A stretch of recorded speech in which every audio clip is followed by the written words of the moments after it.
नमस्कार, मैं अंजना और आप देख रहे हैं एक्टिव इंडिया न्यूज। आइए बढ़ते हैं आज की बड़ी खबर की ओर।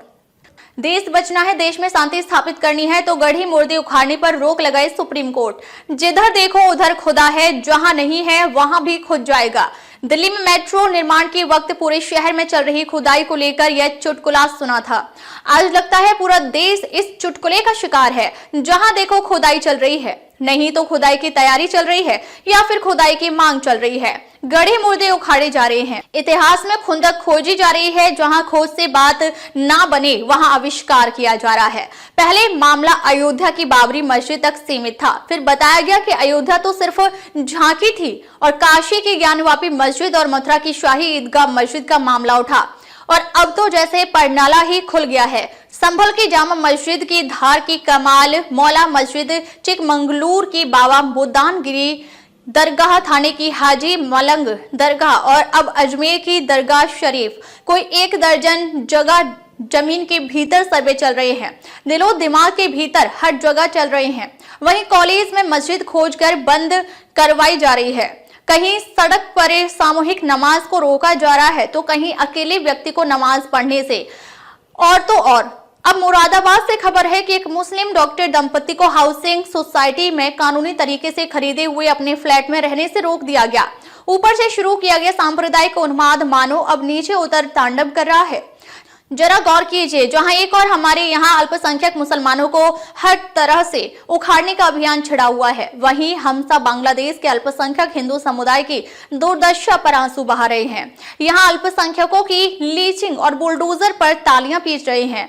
वहां हिंदू अल्पसंख्यकों के अधिकारों के लिए खड़े होने वालों को हीरो बता रहे हैं। कोई और देश भारत के अल्पसंख्यकों की स्थिति पर बोले तो उसे संप्रभुता कानून बताते हैं, विदेशी षड्यंत्र की दुहाई देते हैं और वहां बांग्लादेश में अल्पसंख्यकों की व्यवस्था पर भारत सरकार बयान देती है। बीजेपी के नेता इस मामले को संयुक्त राष्ट्र संघ में ले जाने की मांग करते हैं। यह पाखंड नहीं है तो और क्या है? क्या हमें एक बार रुक कर सोचना नहीं चाहिए? ये रास्ता हमें कहां ले जाएगा?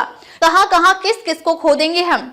सब कुछ खोदने पर जो कुछ मिलेगा, क्या उस पूरे सच का सामना कैसे करेंगे हम? आज हम जो चाहे मनमानी कर ले, इसका दीर्घकालिक परिणाम देख भी सकते हैं हम।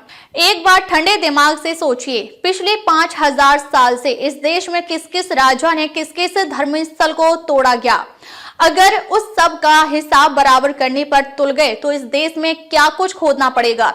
बेशक आज हमें मुस्लिम राजाओं द्वारा हिंदू मंदिरों को तोड़ने की कहानी याद रहती है, क्योंकि याद दिलाई जा रही है, लेकिन उससे पहले और उस दौरान भी कितने हिंदू राजाओं ने हिंदू मंदिरों को तोड़ा था।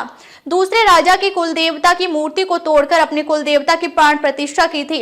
एक संप्रदाय के मंदिर को ध्वस्त कर अपने संप्रदाय के मंदिर बनाए थे। उन सब का हिसाब करेंगे हम।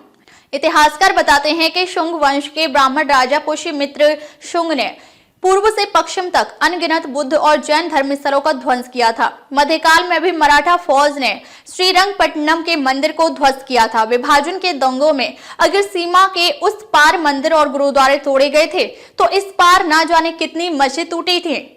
इतिहासकारों की छोड़ भी दें तो स्वयं स्वामी विवेकानंद ने दर्ज किया है कि पुरी का जगन्नाथ मंदिर मूलतः एक बौद्ध मंदिर था। आज भले ही जैन धर्मावलंबी यह दावा ना ठोके, आज बौद्ध लोग इन धर्मस्थलों को वापस मांगने की स्थिति में ना हो, लेकिन भविष्य में ऐसा नहीं होगा, इसकी क्या गारंटी है। आज भले ही शक्ति का संतुलन एक पक्ष में है, लेकिन आज के 100 साल बाद क्या होगा, कौन कर सकता है। अगर ऐतिहासिक अन्याय का बदला लेने और अपने अपने धर्मस्थल को दोबारा हासिल करने का सिलसिला चल निकला तो कौन बच पाएगा। इस खुदाई के उन्माद में मंदिर, मस्जिद, गुरुद्वारे, बौद्ध विहार निकले या ना निकले, भारत की जड़ जरूर खुद जाएगी। ना धर्म बचेगा ना देश।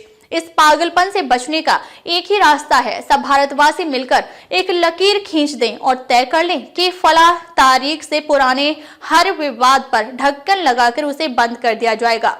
और वह तारीख एक ही हो सकती है 15 अगस्त 1947, जब हमने एक स्वतंत्र भारत की यात्रा शुरू की थी। बस यही काम भारत के संसद द्वारा पारित पूजा स्थल अधिनियम 1991 ने किया था। उस समय विवादित बाबरी मस्जिद, राम जन्मभूमि स्थल को छोड़कर देश के बाकी सब पूजा स्थलों के बारे में यह कानून बना था। कि 15 अगस्त 1947 के दिन जो धर्म स्थल जिन धर्म संप्रदाय समुदाय का था वैसा ही रहेगा। उससे पुराने विवाद को किसी कोर्ट कचहरी ने दोबारा खोला नहीं जा सकेगा। पिछले 33 साल से यह कानून चल रहा है। अयोध्या मामले में सुप्रीम कोर्ट ने अपने फैसले में इस कानून की पुष्टि की, लेकिन फिर न जाने क्यों वह फैसला लिखने वाले मुख्य न्यायाधीश चंद्रचूड़ ने हुई खुद ज्ञानवापी मामले में यह व्यवस्था दी कि पुराने मामले को खोला भले ही नाजायज सर्वे जरूर किया जा सकता है। उसी दुर्भाग्यपूर्ण व्यवस्था के चलते देश में नित इस सर्वे और विवाद का सिलसिला शुरू हुआ है।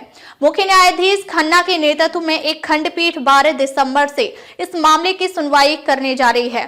इस देश का भला चाहने वाला हर नागरिक यही उम्मीद करेगा कि सुप्रीम कोर्ट 1991 के कानून की पुष्टि करते हुए गड़े मुर्दे उखाड़ने पर रोक लगाएगा।